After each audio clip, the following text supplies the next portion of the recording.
The night air in New York City felt heavier than usual. Rain clouds gathered above the skyline, hiding the stars and dimming the city lights. People rushed across the sidewalks, umbrellas clashing against the wind, everyone desperate to escape the storm that was coming.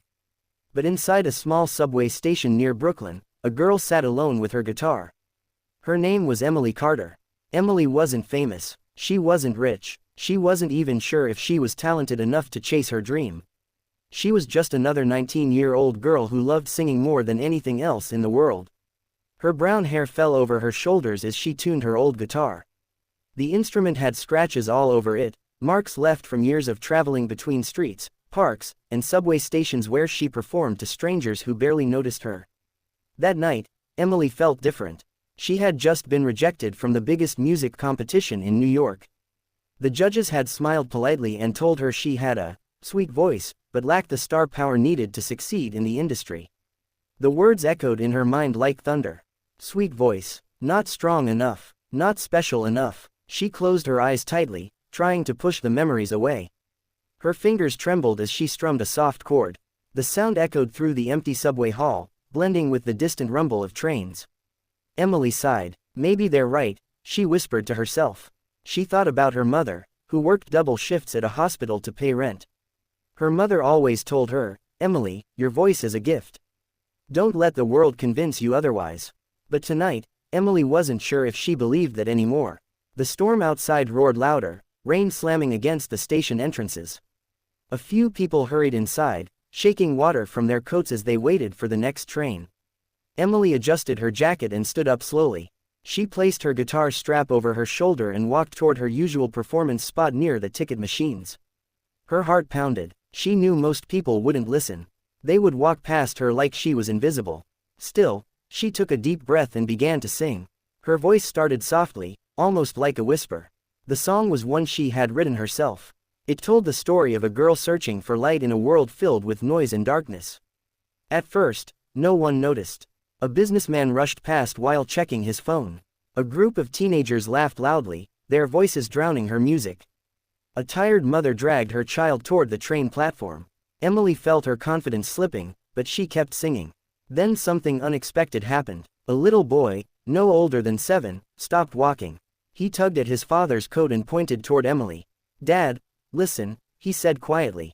His father turned, slightly annoyed, but when he heard Emily's voice, he froze. Emily didn't notice them at first. She had closed her eyes, pouring every ounce of emotion into her song. Her voice grew stronger, rising above the echoes of the station. The storm outside intensified, thunder shaking the glass windows.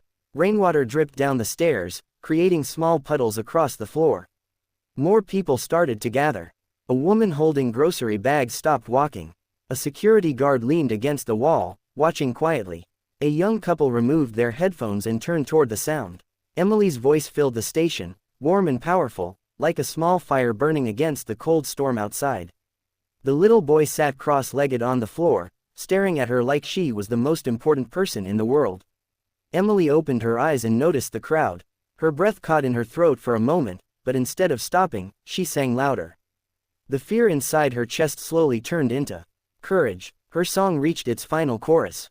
The lyrics spoke about standing tall when the world tries to push you down, about finding your voice when everyone else wants you to stay silent. As she hit the last note, the subway station fell completely silent. For a few seconds, the only sound was the rain outside. Then the little boy began clapping. Slowly, others joined him. The applause grew louder and louder until the entire station echoed with cheers. Emily stared at them, shocked. Tears formed in her eyes as she lowered her guitar. Thank you, she whispered. The boy ran toward her and dropped a few coins into her guitar case. You sing like an angel, he said with a big smile. Emily laughed softly, wiping her tears. But the night's surprise wasn't over yet. Standing at the back of the crowd was a tall woman wearing a black coat.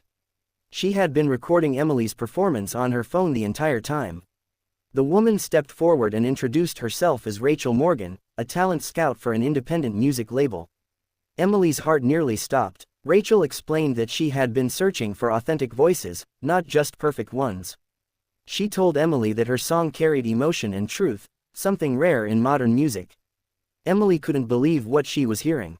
Rachel handed her a business card and said, "Call me tomorrow. I think the world needs to hear you." Emily held the card tightly as Rachel disappeared into the crowd. That night, Emily walked home through the rain, but she didn't feel cold. Her heart burned with a new warmth, hope.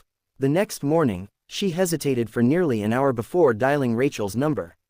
Her hands shook as she waited for the call to connect. Rachel answered immediately. Within weeks, Emily found herself inside a recording studio for the first time in her life. The room smelled like fresh wood and expensive equipment. Microphones surrounded her like silent judges waiting for her to perform. At first, she felt terrified. But Rachel stood behind the glass window, giving her an encouraging thumbs up. Emily closed her eyes and remembered the subway station, the little boy, and the applause that followed her song. She began to sing. Her voice flowed stronger than ever before. Months passed, and Emily recorded her first original single.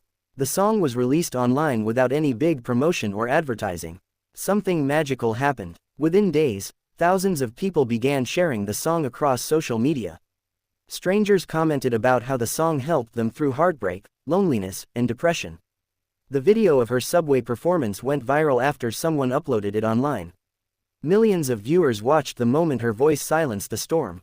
Emily's life changed faster than she could imagine. She was invited to perform at small concerts across New York. Then came larger venues. Then television interviews. But despite the growing fame, Emily never forgot where she started. 1 year later, on the anniversary of that stormy night, Emily returned to the same subway station. This time, she wasn't alone. Cameras followed her, and fans gathered around, waiting excitedly. Emily sat in the same spot, holding the same scratched guitar. She smiled as she began singing the song that changed her life. Among the crowd stood the same little boy, now holding his mother's hand. When Emily finished singing, she waved at him, and he grinned proudly. Emily realized something important in that moment. Success wasn't about fame or money. It was about touching hearts and reminding people that their voices mattered.